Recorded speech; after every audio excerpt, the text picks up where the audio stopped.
Welcome to the Israel Report. I'm Ashley Church from the Israel Institute of New Zealand, and I'm with Dr. David Cumin, a fellow director of the Institute. David, tell us a little bit about what the Institute does. Well, the Israel Institute of New Zealand is an independent think tank, and we're dedicated to providing New Zealanders with a better understanding of the state of Israel through accurate analysis, insightful commentary, and effective advocacy. There's been a few things since we last spoke to catch up on. So David, I want to start by talking about the events in Israel overnight with the firing by Hamas of 150 missiles into Israel. That follows the firing of 200 missiles into Israel back in July, and of course back in May a further 50 fired into Israel. And on each of those occasions, certainly the first two, a kindergarten was hit. In the second round of attacks, a playground was hit. And yet on none of those occasions has there been any condemnation from the New Zealand government, which has been vociferous in its criticism of Israel. So what do you make of that? Yeah, it's really disappointing, and this is in contrast to many other countries we know have come out and publicly condemned terrorism from the Arab Palestinians in Gaza. It's really disappointing that New Zealand doesn't seem to think that warrants a public statement. Is it reasonable to call it bias? Yeah, I would say so. And this is not only manifest in not condemning the terrorism publicly, but also in the UN votes that New Zealand has had, which we can touch on as well. But specifically in this round, this recent barrage from the terror groups that are in Gaza, there have been 9 casualties in Israel. So there are 9 people that are injured, and even if there weren't, it's still something to step up and say, we don't support terror.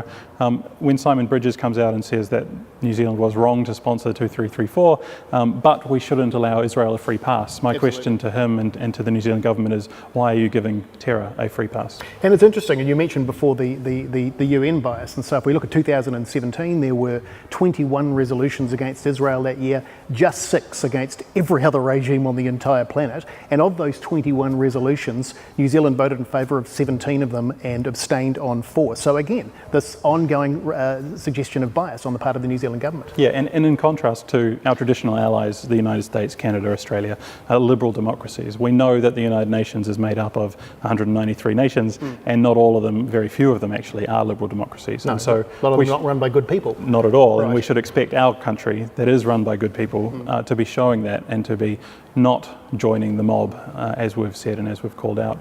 I guess the concern in this is that New Zealand's had a very proud tradition of being a very principled nation for a long period of time. It was one of the 33 nations that first voted in favour of petitioning the creation of Israel. But in respect of so many other issues in recent years, it's been a country that we could rely on to stand up and have a strong ideological and principled position. And yet we're seeing over the last 3 or 4 years the erosion of those values and, as I say, the suggestion of bias, particularly with the nation of Israel. Yeah, and it's a clear example. I think the history is right. New Zealand has been generally supportive of Israel, historically speaking. Even Phil Goff, when he was Foreign Affairs Minister, was condemning Arab-Palestinian terrorism in the early 2000s. And so there really does seem to have been a shift in policy, a shift in thinking. I don't know where that comes from. I don't know if these are the ministers themselves or if it's their advisors who are suddenly giving them different advice. I'm not sure whether it's also that quote, I forget who said it, but New Zealand's foreign policy is its trade policy. And of course the recent comments from the United States putting sanctions back on Iran and talking about clamping down on the world's largest state sponsor of terror, New Zealand doesn't seem to be falling into line, and I wonder what your take on that is. Well, it's interesting, and you make the comment about trade being the basis of our policy, and I think in most cases Kiwis would generally support that, because that's something that's obviously been part of this whole process of making the country more independent and potentially wealthier. The problem with that is that there are times when principle's got to take precedence over trade, where you've actually got to focus on the ideology behind the issue and actually focus on what's really important. And it seems to me, and by listening to you, obviously you have the same view, that we seem to be losing focus on that and putting much more of a focus now either on lucre or on positions which are fundamentally wrong and proven to be so. Yeah, and there's no reason to continue the humanitarian trade, which is what New Zealand wants to do, with Iran, but I haven't heard a New Zealand official condemn Iran for either their sponsor of terrorism outside of the country or even their domestic human rights abuses. And it was shameful that John Key a few years ago covered up the hanging of homosexuals in Iran by saying that they were drug dealers. It's that kind of double standards, I think, that really is not the Kiwi way. What would you like to see happen? What would you like the government to do now? Well, I would like the New Zealand government to condemn terror, and whether that's coming from the Arab Palestinians in Gaza, from the terror groups there, whether that's coming from Iran and its sponsorship, I'd like them to step up. We've seen Hezbollah supporters in Auckland, and only 2 MPs have stood up and said, that's not right, that's not the Kiwi way, this is something that we need to oppose. And I'd like to see our government take human rights a little bit more seriously and actually condemn terror and the support of it. So David, we know from surveys run by the Israel Institute that the support for Israel amongst average Kiwis, New Zealanders, is still very strong. And so that has, even through some of these changes over the last few years, Kiwis have continued to recognise the injustice of what's taking place in that part of the world. So given that the government's position is at odds with the public, why do you think that's the case? Yeah, it's a great question.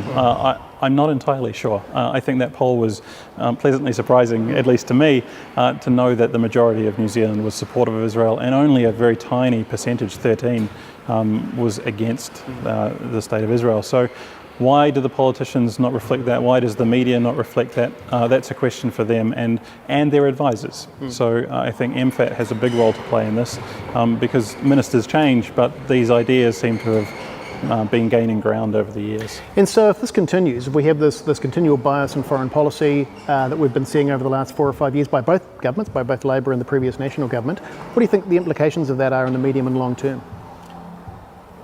Well, the implications for New Zealand may not be extremely massive, but the implications worldwide are, and it starts to be this insidious creep of slowly giving up principles and slowly giving up what we should be standing for as human rights. And as that erosion occurs, we've seen what's happened, for example, in the Labour Party in the UK, where the head of that particular party is a blatant anti-Semite.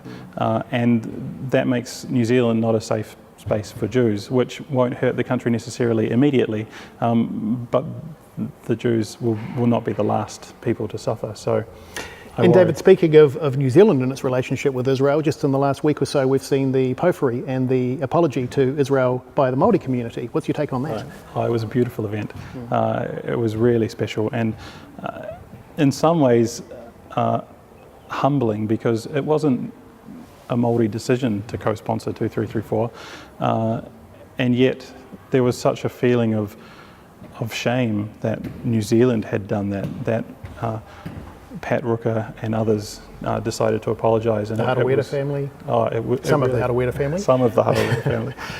It was a beautiful event. It was very touching and a great symbol of not only the shared history and the shared cultures, but also the shared values of Māori and Jews as Indigenous people. It was wonderful. There was also another event that brought New Zealand and Israel closely together in some positive light, and that was the tennis tournament. Oh yes. So an Israeli and a Kiwi, and I forget their names, I'm sorry, but they'll be on our website, partnered as a doubles team and won the tennis tournament in Nottingham. Fantastic stuff. Long may that continue, and our two nations join together positively, either through sports or trade or any other route. It's great to see. Thanks, David. Thanks, Ashley.